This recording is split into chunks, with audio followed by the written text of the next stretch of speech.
I know if Firas tells me to do something in a fight, I just do it. It's very important you have that connection with your trainer, that you trust him. You trust his judgment. Do you want to get really, really good and then be broken when you got there? You finally, you've been cultivating these skills for 15 years. You get there. You get those skills that you wanted. Oh, I can't use them. Why? The machine is broken.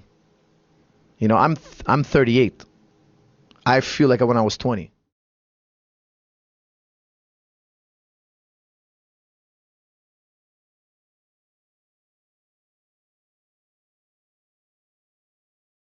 I'm a big believer in never being sore. You should train, and the next day you should wake up feeling good. I'm a big believer in consistency over intensity. Intensity should be done once in a while, because by nature, intensity can only be done once in a while. If you're going hard every day, you're not really going hard every day. You can't go your max every day. There's a cost to going to your max. Imagine me and you we're two athletes, A and B. You're A, I'm B. You're training jiu-jitsu 3 times a week really, really hard. You're going all out. I'm training jiu-jitsu every single day. My average practice is 2 hours.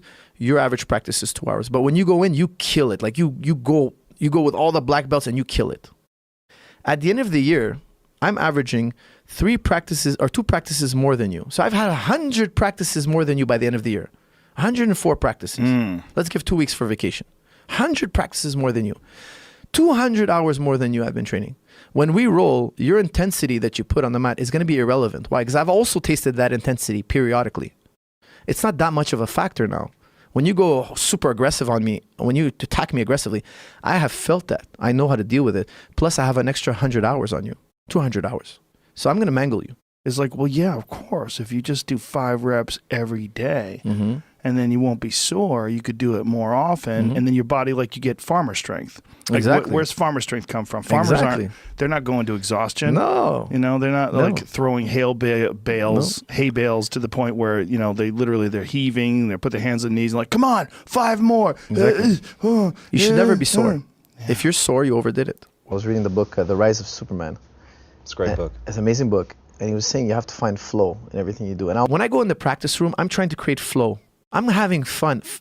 Training should be addictive. State of flow is you're having the right amount of difficulty, but it's not so difficult that you go into stress, and it's not so easy that you're bored. It's the right amount of challenge. If you're in a state of flow, if you want to do something and you go and do that thing and you find a state of flow when you're doing it, you won't need willpower. If you find flow in an activity, you will do it more than a person who's using hard-nosed will, who's just pushing himself, because that is finite. Whereas flow, it energizes you. It's the opposite. You'll do more of it.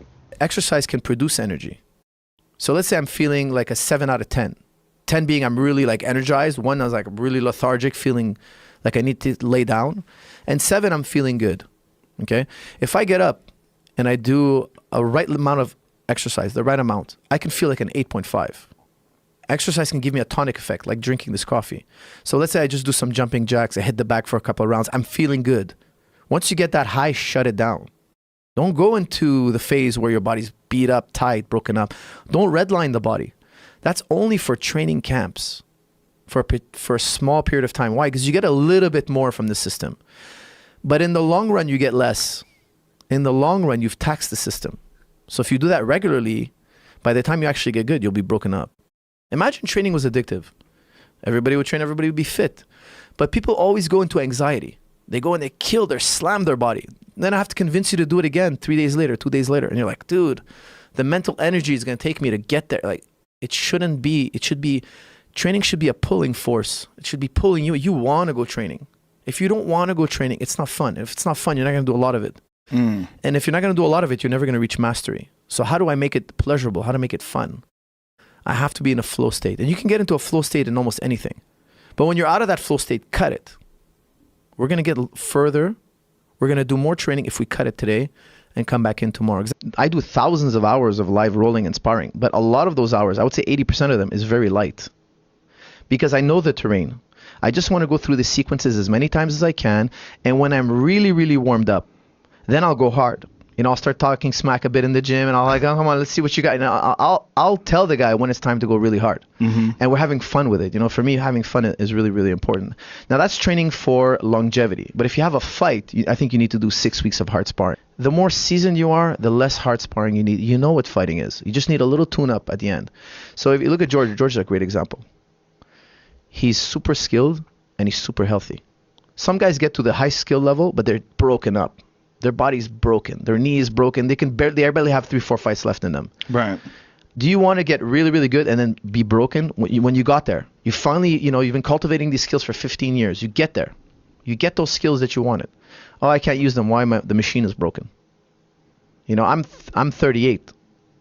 I feel like when I was 20, personally, because I spar. 80% of my sparring is very flow and relaxed. It's stress plus recovery equals adaptation. Stress plus stress equals detraining and injury. Yeah. A good trainer, he understands super compensation, right? You have stress, you have recovery, and then you have a new level of skill or ability. If you don't go through the recovery phase, you will not reap the rewards of your training. There has to be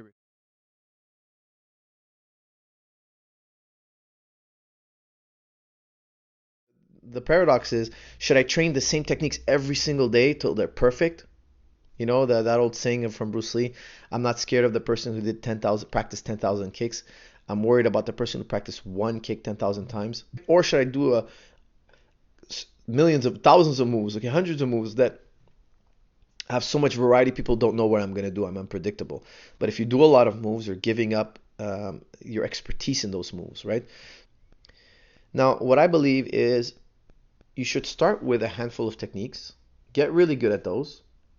And there's a point where those techniques, drilling them anymore is nonsensical because you could do them in your sleep.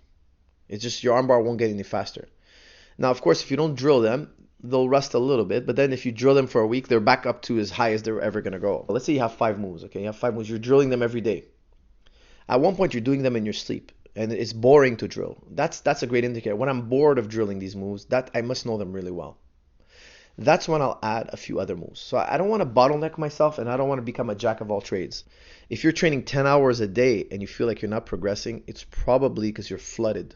And, you know, sometimes you have an instructor who's going to show you something different every day. Don't worry about that. Don't disrespect your trainer by walking in the gym and he, you know, if he's showing armbar, don't start drilling your triangle game. Don't start doing that. It's really disrespectful. It's kind of like you're taking, you're rebelling against your teacher. Let your teacher do his thing. Let him drill. Let him show the class. Do his drill. Be open-minded. Memorize it for another day. You know, write it down, note it down. And then after practice, I like to drill after practice. So after everybody's done rolling, I grab a guy and say, hey, do you want to drill this and that? There's always a guy who wants to drill a little more. And just spend 5-10 minutes drilling something, you know, something that you feel you need to work on. And that'll take away all this frustration that you're not getting any better. If you drill something every day, I guarantee you will get better at that one thing. So be wise on what you choose. And when that one thing you're drilling every day gets boring, move on to another cluster.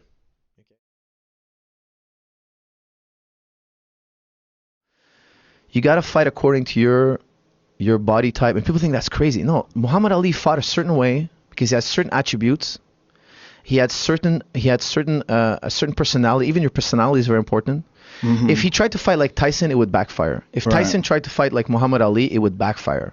I think everybody has to start with the basics, and then after 3-4 years of training, even maybe up to 5 years, now you got to specialize for what your temperament is, what your body type is, what your personality is. I believe you got to know everything out there, but you got to specialize. Don't try to master everything.